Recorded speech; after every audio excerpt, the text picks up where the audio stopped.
Hello बच्चों, let's see the question. Which of the following favours the reverse reaction in an equilibrium. मतलब मुझे अपने equilibrium को backward में लेके जाना है, रिवर्स में लेके जाना है।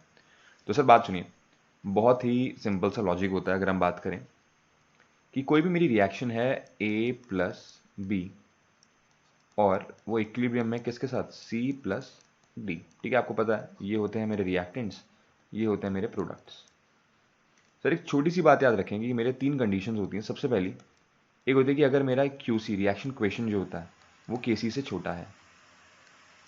दूसरा क्या होगा कि जब ये दोनों आपस में बराबर हैं। और तीसरा लास्ट केस क्या होता है कि जब क्यूसी केसी से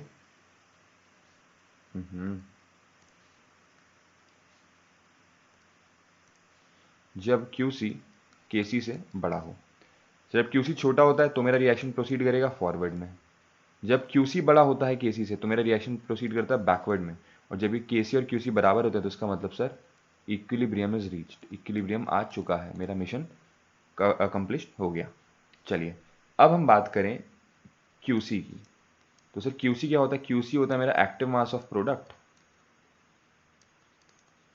divided by active mass of reactant. ठीक है, अब इसने कहा कि सर ए ऑप्शन अगर आप लेते हो, ए ऑप्शन, तो ए ऑप्शन कह रहा है कि increasing the concentration of reactant. Sir अगर आप अपने रिएक्टेंट की कंसेंट्रेशन को बढ़ा दोगे, अगर आप अपने रिएक्टेंट की कंसेंट्रेशन को बढ़ा दोगे तो क्यूसी की वैल्यू क्या हो जाएगी भाई, क्यूसी की वैल्यू तो कम हो जाएगी।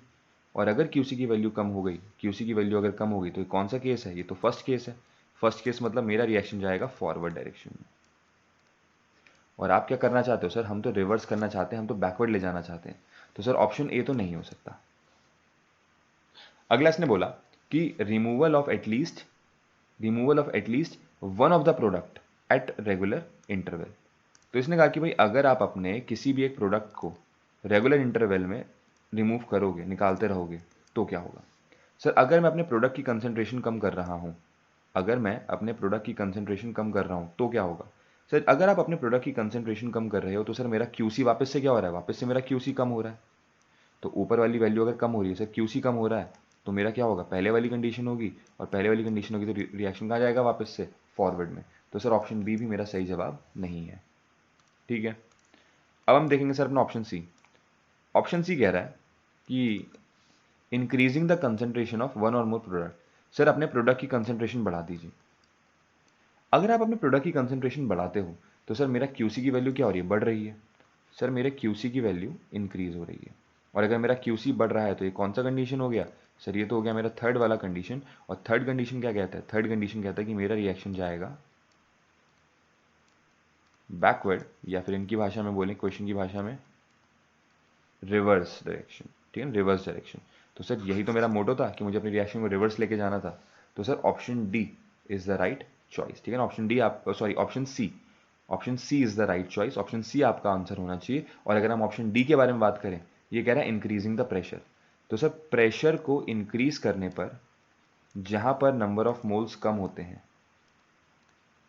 जहां पर नंबर ऑफ मोल्स कम होते हैं मेरा रिएक्शन, गैसियस मोल्स, जहाँ पे नंबर ऑफ गैसियस मोल्स कम होते हैं मेरा रिएक्शन वहाँ प्रोसीड करता है। लेकिन क्या यहाँ पे आपको कोई भी केमिकल इक्वेशन या केमिकल रिएक्शन दे रखा है जिससे आप बता पाएँ कि कहाँ पे कितने मोल्स हैं। आप कहेंगे नहीं सर, यहाँ पे तो मुझे कुछ नहीं बता रखा।